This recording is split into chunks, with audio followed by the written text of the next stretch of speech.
I just wanted to point out these little tufts at the tops of things here. This is something that we see in open spaces that are almost waste places, or this is Staghorn Sumac, which has what appears to be a fuzzy top, which is not edible, but it is very sour. Those little clumps of, see if I can grab a hold of one of them. They're just beyond a bunch of black berries, and those are wiry and thorny. But I'm gonna see if I can get a hold of this one and break this off of here.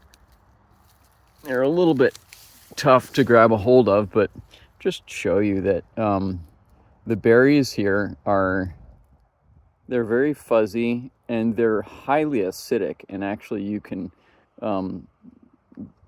lose a little bit of surface skin by shucking them like this in your hand.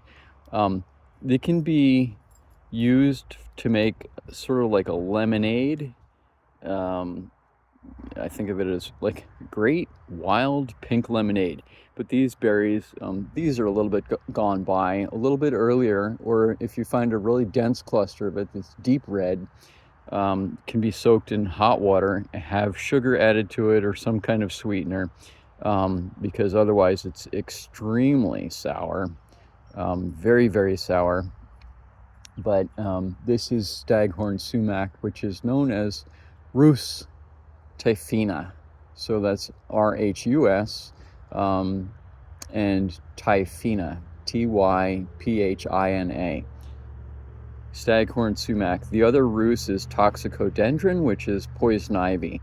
They're in the same family. There's also a smooth sumac, which is not in the Northeast as much as in the Southwest or the West Coast, other places. But this is something that grows here. And again, those berries are super sour, and you can take several clusters of them, shuck the berries off. I don't know what the acid level is in them, but it's quite high, and make a kind of a wild lemonade out of it.